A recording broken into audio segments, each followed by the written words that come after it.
She had been staring at the ceiling since 5 in the morning, not because she couldn't sleep, but because getting ready for the day required a kind of mental preparation that most people never had to think about. And she had learned over the years to give herself that time before the physical work began. It was quiet in her apartment at that hour, the kind of quiet that felt almost respectful, like the world was giving her a moment before it started asking things of her again. She lay there listening to the faint sound of early traffic outside her window and thought about the evening ahead. And somewhere between the ceiling and her thoughts, that small, stubborn feeling of hope showed up again the way it always did, uninvited and impossible to fully turn away. She had not always been someone who needed to think twice about getting dressed. There was a version of her life, before the accident, where mornings were fast and thoughtless, roll out of bed, grab whatever was clean, out the door in 15 minutes. She used to take that for granted, the way everyone takes things for granted before something happens that redraws the map of their entire existence. The accident had happened 4 years ago on an ordinary Tuesday, the kind of day that gives no warning about what it's carrying. A car, a wet road, a split second that lasted forever, and then a hospital room and doctors with careful faces, and a new reality that she had to learn to live inside one brutally hard day at a time. She did not talk about it often, not because she was ashamed or broken by it, but because she had grown tired of watching people's faces change when they heard it. That particular shift from normal conversation into something softer and more careful, like they were suddenly handling something fragile. She was not fragile. She had never been fragile. The chair had changed how she moved through the world. Not who she was inside it, but the world didn't always see it that way. And she had made a kind of uncomfortable peace with that. Tonight was supposed to be different. Or at least, that was what she had told herself over the past 3 weeks, while she and the man she met online exchanged messages that felt genuine and easy and real. He was thoughtful in the way he wrote. He asked follow-up questions, which she had learned was actually rare. Most people asked questions and then waited for their turn to talk. But he seemed to actually absorb what she said and come back to it later in the conversation in ways that made her feel like she existed to him beyond the screen. He knew about the wheelchair. She had told him early, the way she always did now, because she had learned through painful experience that telling someone later only made the eventual reaction harder to absorb. He had responded without missing a beat, said it didn't change anything, moved on to asking about her work and her favorite kind of food and whether she believed in ordering dessert before the main course. She had laughed at that last one and felt something loosen in her chest that she hadn't realized was tight. 3 weeks of that. 3 weeks of good conversation and easy laughter, and the slow, cautious building of something that felt like it might be worth showing up for. So she showed up. She spent almost 2 hours getting ready, which for her was not vanity, but logistics. A careful and practiced process of managing her body and her clothing and her hair and the chair, all at once. All with the particular kind of patience she had built out of necessity over 4 years of mornings, just like this one. She did her hair the way she liked it, not the way that was easiest. She wore the green dress that she felt good in, the one that her best friend always said made her look like herself. She checked the restaurant one more time on her phone, confirmed it was wheelchair accessible, confirmed the entrance was on the ground level with no steps, confirmed there was adequate space between the tables. She did this research for every new place she went. It had become as automatic as checking the weather. She arrived 7 minutes early, because she always gave herself extra time and because arriving after someone else meant rolling into the middle of a room with eyes already on you. And she preferred to be settled before that happened. The restaurant was warm and dimly lit and smelled like garlic and fresh bread. And the host was polite and led her to the table without making a production of the chair. which she always quietly appreciated more than she ever said out loud. She positioned herself at the table, straightened the napkin in her lap, and waited. He walked in 4 minutes later. She recognized him from his photos. He looked the same, which she had learned was not always the case, and she raised her hand slightly so he would find her. And she watched his eyes move across the room and land on her, and then travel, almost without meaning to downward, to the chair. And there it was, that flicker. She knew it the way you know a weather change before it arrives, a shift in pressure that your body registers before your mind has caught up. She had seen that look enough times to be able to read every version of it.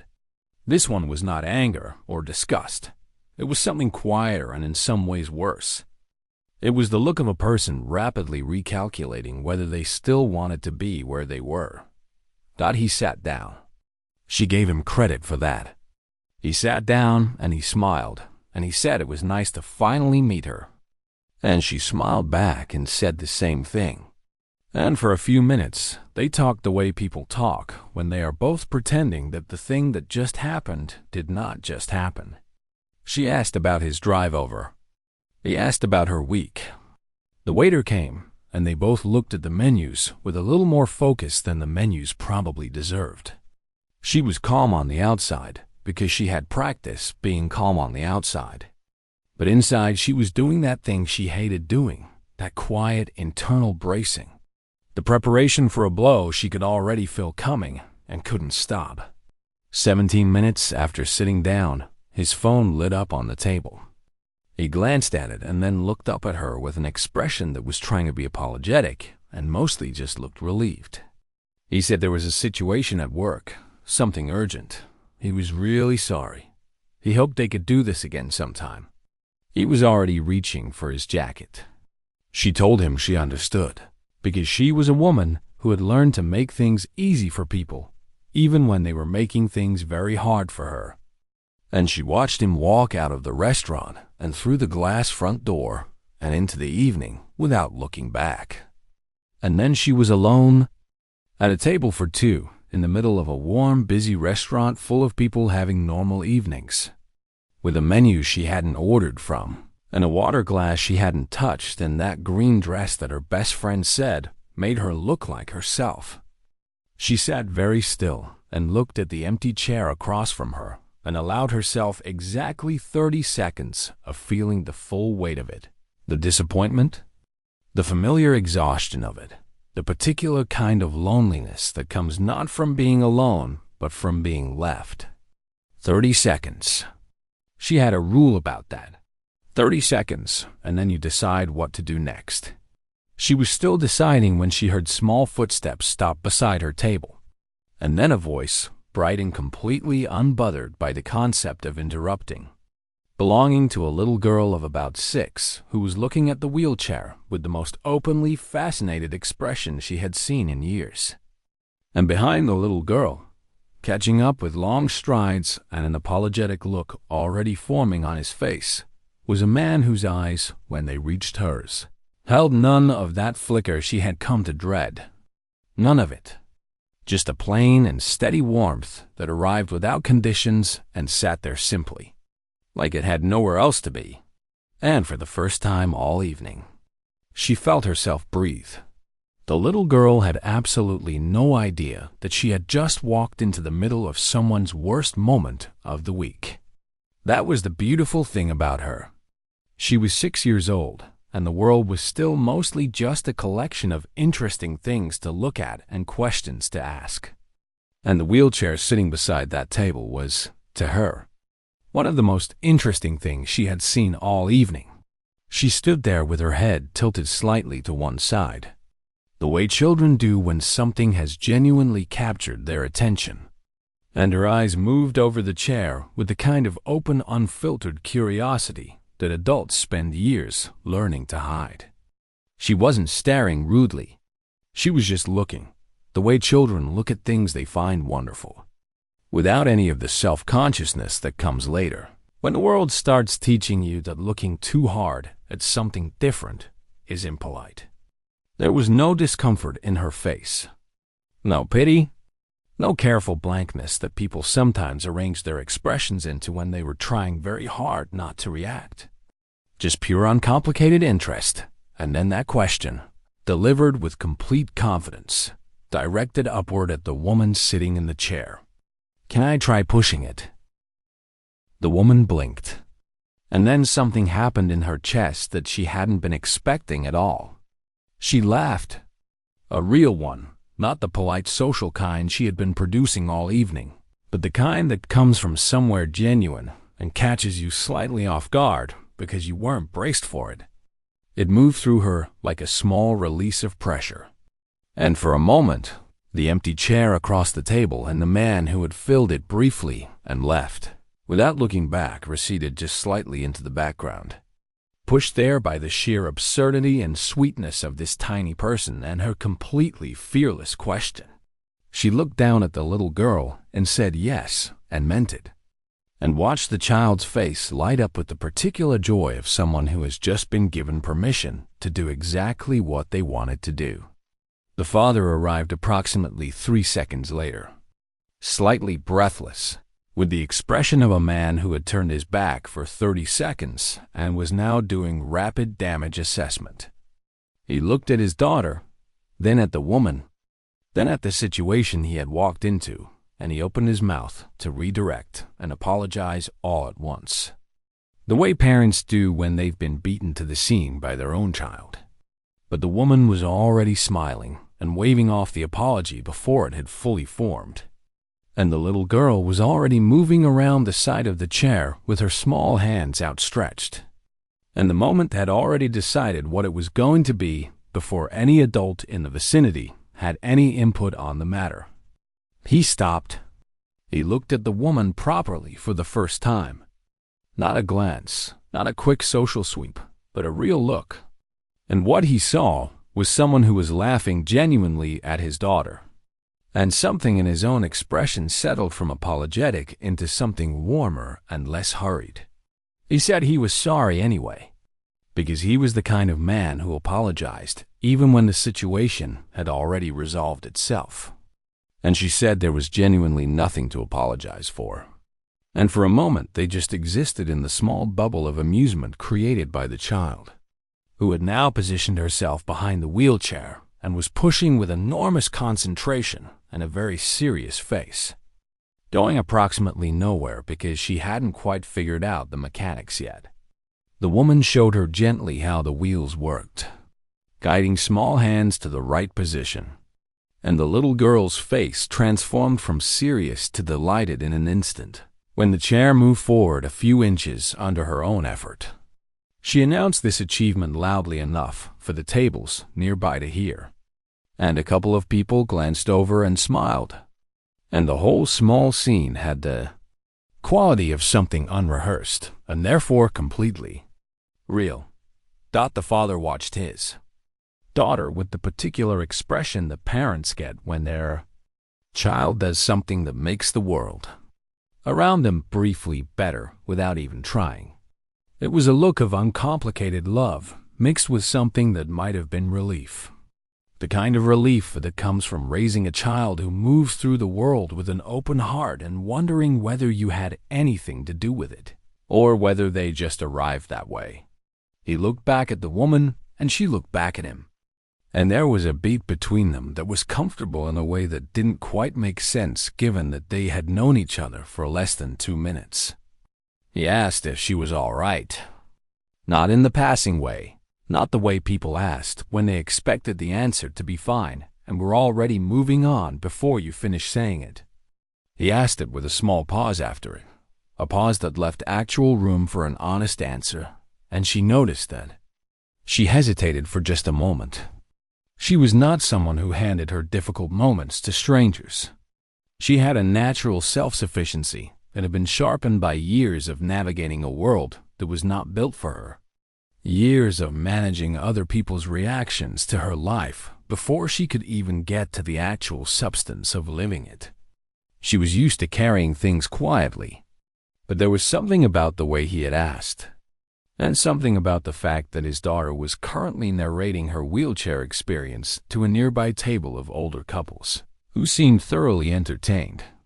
That made the tight, careful way she normally held herself loosen just a little.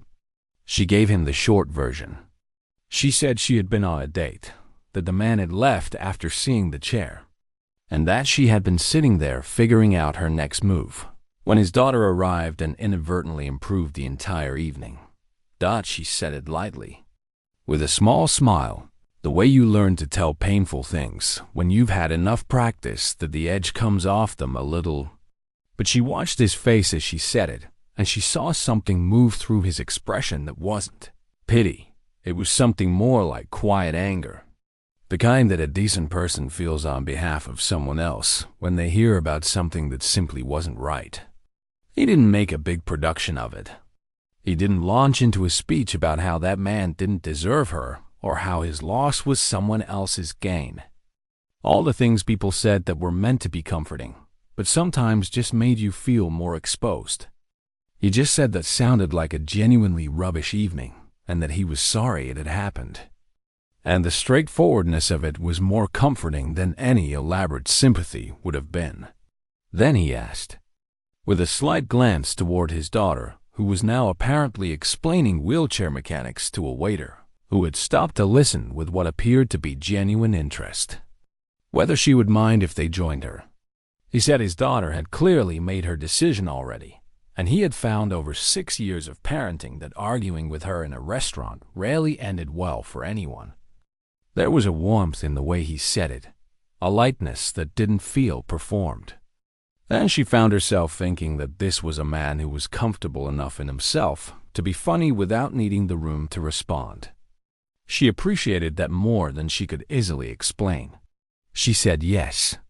She said it simply and without overthinking it, which for her was actually a significant thing because she had spent a long time being careful about what she let in and who she let close and how much hope she allowed herself to carry at any one time. But something about this particular moment, the little girl, the straightforward question, the way he had looked at her without any of that flicker, made careful feel like the wrong approach. Sometimes the right move is just to say yes and see what the evening becomes. The little girl, informed that she and her father would be staying for dinner, responded with a level of enthusiasm that turned heads at 3 separate tables. She climbed into the chair across from the woman with zero hesitation, picked up the menu, and announced that she was going to order everything with cheese in it. Her father sat down, caught the eye of the waiter, and offered an apologetic smile that the waiter returned with a genuine one. And just like that, without any fanfare or announcement, the table that had been the loneliest spot in the room 20 minutes ago became the warmest. She picked up her own menu and felt that stubborn, hopeful feeling settle back into her chest, quieter this time and steadier. Less like a question and more like an answer slowly arriving. The food arrived in stages the way good restaurant meals do, and the little girl treated each dish like a personal event worth commenting on at full volume.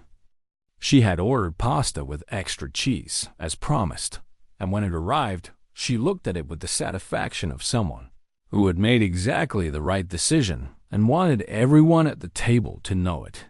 Her father had ordered something simple, barely glancing at the menu, the way people order when food is fuel rather than the point of the evening. And the woman had ordered the salmon because it was the first thing that had looked genuinely good to her all night, which felt like a small but meaningful shift from where the evening had started. The waiter had been warm and easy with all 3 of them, the kind of restaurant professional who reads a table quickly and adjusts accordingly.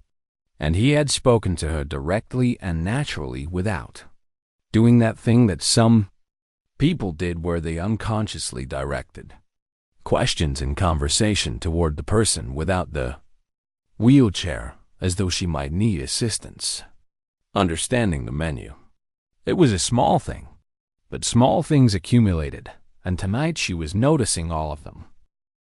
The little girl carried most of the conversation for the first 20 minutes, which was both hilarious and genuinely useful because it meant nobody had to do the careful work of building small talk from scratch. She talked about her school, about a friend who had said something questionable about the color purple being better than blue, about a dog she had seen on the street that morning that she believed was the most beautiful dog currently alive on Earth. She asked the woman questions with the same fearless directness she had applied to the wheelchair situation. How long had she had it? Did she sleep in it? Could it go fast? Did she ever race anyone? The woman answered all of them without hesitation, matching the child's energy, and found that talking about the chair this way, practically and cheerfully, as a piece of equipment rather than a defining tragedy, felt like breathing fresh air after being in a room that had been closed too long. Most adults either avoided the subject entirely or approached it with such heaviness that she ended up spending more energy managing their discomfort than actually having a conversation. This child had done neither. She had simply been curious, and curiosity, it turned out, was one of the kindest things a person could offer. Her father watched the exchange with that same quiet warmth she had noticed from the beginning. And somewhere between the bread and the main course, he began to talk more himself. Naturally, without the conversation having to be pulled out of him. He told her about his work, not in the way that powerful people sometimes talked about what they did, with the low hum of importance underneath every sentence, but in the way someone talks about something they actually care about, the problems it was trying to solve, the people it affected, the parts that kept him up at night because they hadn't been figured out yet. She listened and asked real questions because she was genuinely interested. And she noticed that being genuinely interested in someone was actually a rare enough experience that people could feel it immediately when it was happening. He felt it. She could tell by the way he leaned forward slightly when she asked something that went deeper than the surface. The way people do when they realize they're being actually heard rather than just politely received. He told her about his daughter. Not just facts, but the real version. How she had lost her mother before she was old enough to form memories of her. How that had rearranged everything he thought he understood about what mattered and what didn't. How he had spent the first year afterward barely keeping himself upright while also trying to be the stable ground for a small person who needed someone to hold the world steady. He said it plainly, without performing the grief or wrapping it in the kind of language people used when they wanted to sound like they had fully processed something. He said it the way you say something when it's simply true, and you've lived with it long enough that it doesn't require decoration anymore. She respected that. She understood that particular relationship with hard things. The way, after enough time, you stop needing the story to sound a certain way and just let it be what it was. She told him about the accident. She hadn't planned to. She rarely told it in full to someone she had just met. Not because it was a secret, but because it was heavy and because she had learned that sharing something heavy too quickly with someone you didn't know yet could change the dynamic in ways that were hard to undo. But the way he had shared his own difficult thing, plainly, without asking for anything in return, made her feel like the table between them was level. Like they were two people sitting at the same height rather than one person listening while the other performed vulnerability. She told him about the Tuesday it had happened, about the hospital, about the months of rehabilitation that were the hardest thing she had ever done, about the morning she had looked at herself in a mirror in the rehab facility and made a decision that she was going to build a life she was proud of, or she was going to spend the rest of her time being angry. And that she had chosen the first one, not because it was easier, but because the second one was a waste of something she only had once. He didn't say she was inspiring. She noticed that specifically because it was the word people reached for most often when she told her story. And it always landed strangely, like a label placed over a person instead of a response to one. He just said that sounded like an incredibly hard road, and that the way she talked about it told him a lot about who she was. And then he asked what her life looked like now, not in the past, but now. And she found herself talking about her work and her friendships and the things that made her genuinely happy with an ease she hadn't felt in a very long time with someone she had only just met. His daughter, somewhere in the middle of all of this, had finished her pasta and migrated around to her father's side of the table and fallen into that particular kind of half-awake state that small children reach in warm restaurants in the evenings. Leaning against his arm with heavy eyes, but refusing to fully surrender to sleep out of apparent concern that she might miss something, he adjusted his arm around her without breaking the conversation. The automatic, easy movement of a parent so used to the weight of their child that it had become as natural as breathing. She watched that small gesture and felt something move in her chest that was gentle and quiet, and not something she tried to name. At some point, the waiter appeared with the dessert menu, and the little girl revived completely, as children do when sugar is offered. And the last 40 minutes of the meal were easy and light, and full of laughter that she hadn't seen coming when she had been sitting alone at this same table, trying to decide whether to cry or go home. She thought about that version of the evening, the one that had almost been the whole story, and felt the distance between that and this. How much had changed because a small girl with no sense of social hesitation had walked up to a stranger's table and asked an honest question.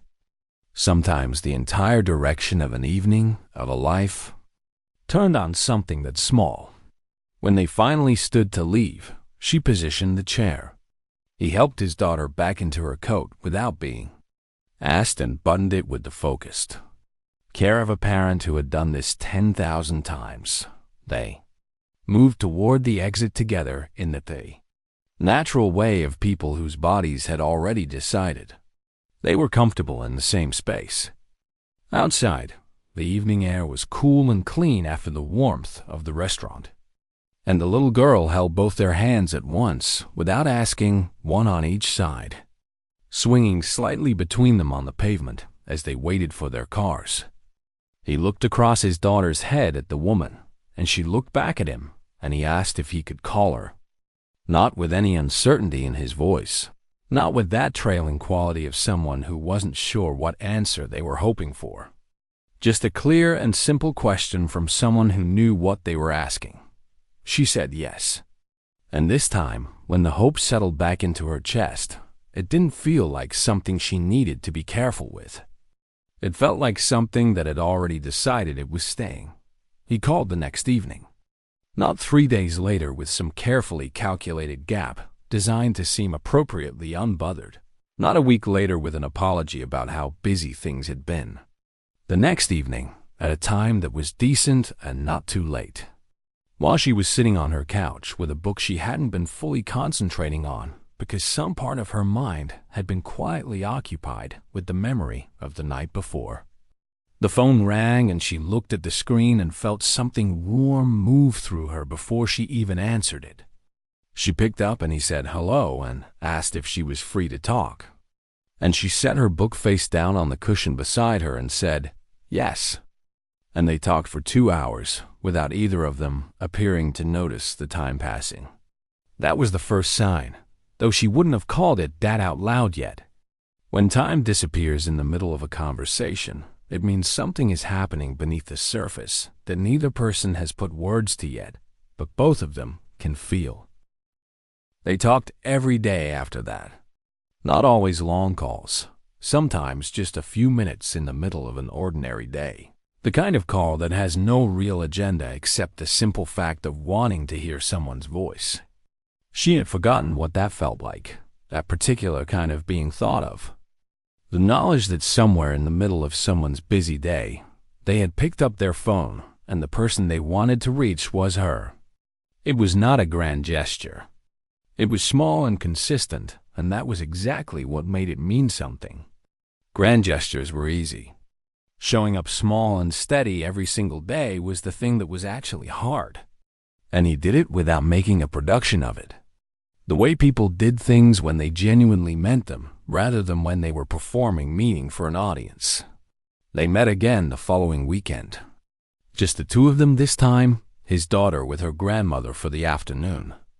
And they went to an art gallery that she had mentioned offhandedly during one of their calls as somewhere she had been wanting to visit for months.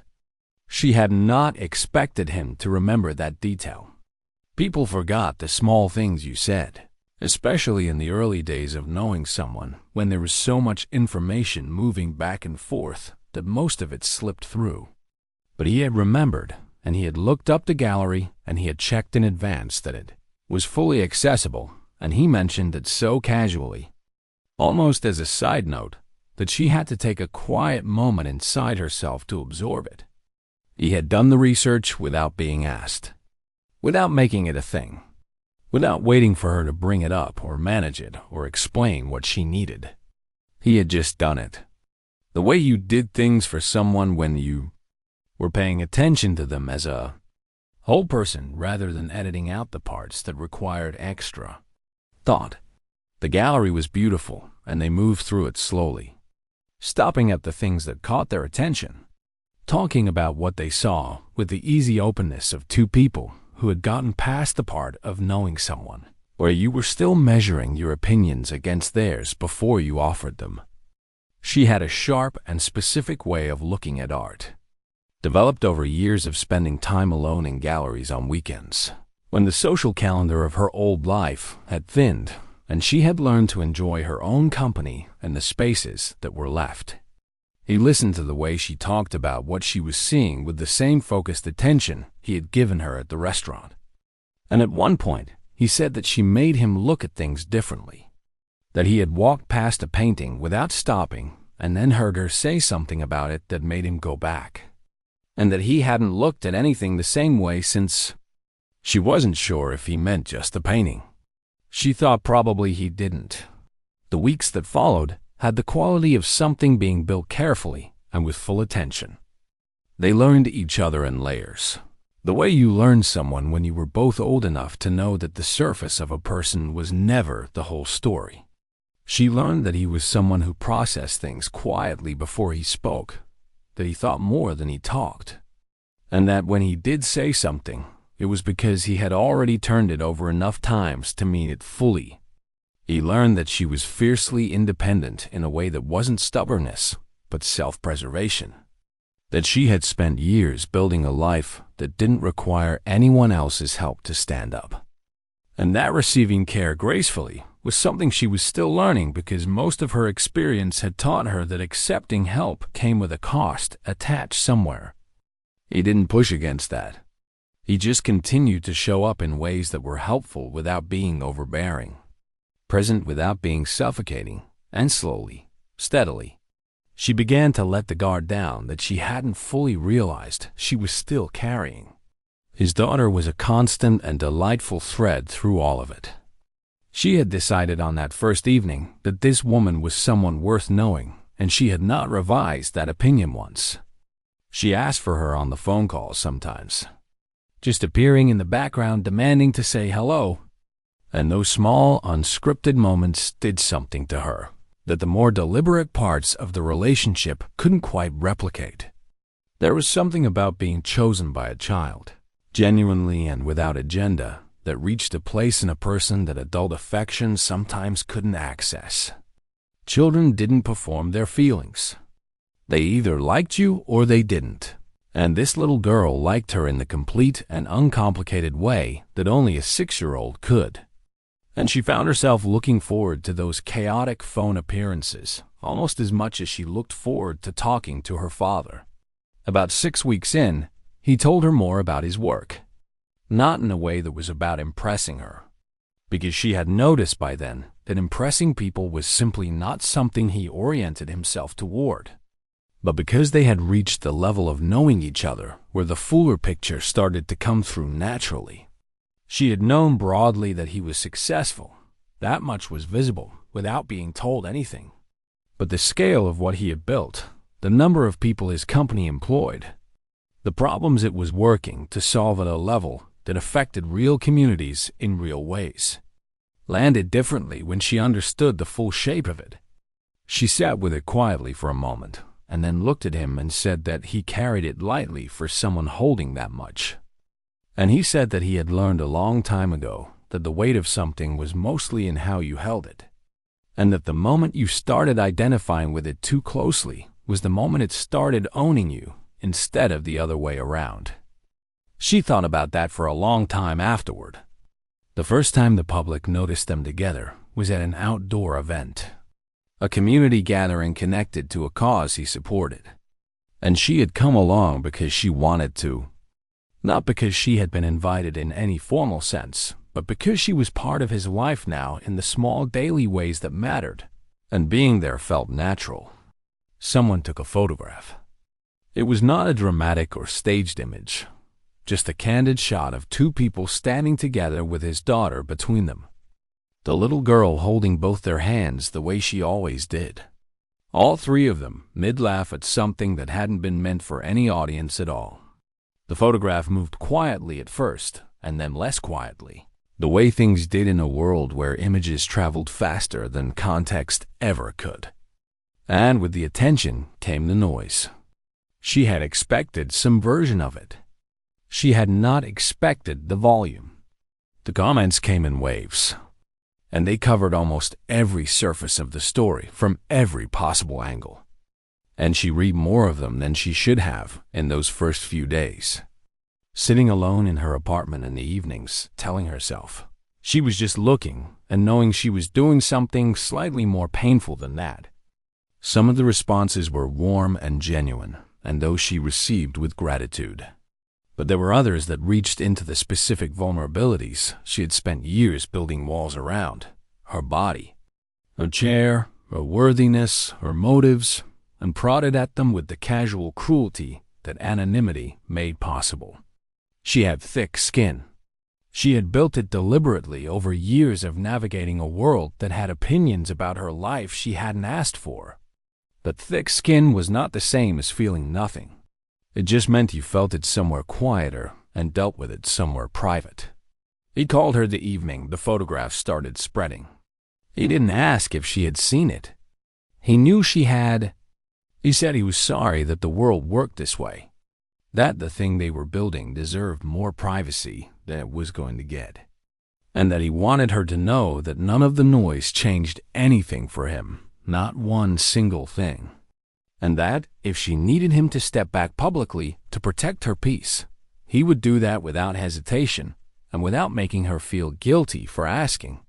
She held the phone for a moment after he said that and looked at the ceiling of her apartment, and thought about the woman who had sat in a restaurant 6 weeks ago trying to decide whether to cry or go home, and felt the distance between that evening and this one like something physical, something you could measure. She told him she didn't need him to step back. She told him she had spent enough of her life managing other people's comfort at the expense of her own, and that she was not going to start doing it again now.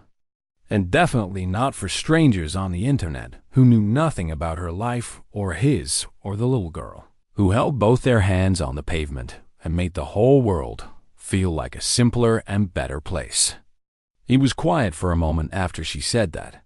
And then he said something so simple and so direct that it went straight through every careful defense she had ever built and landed clean in the middle of her chest.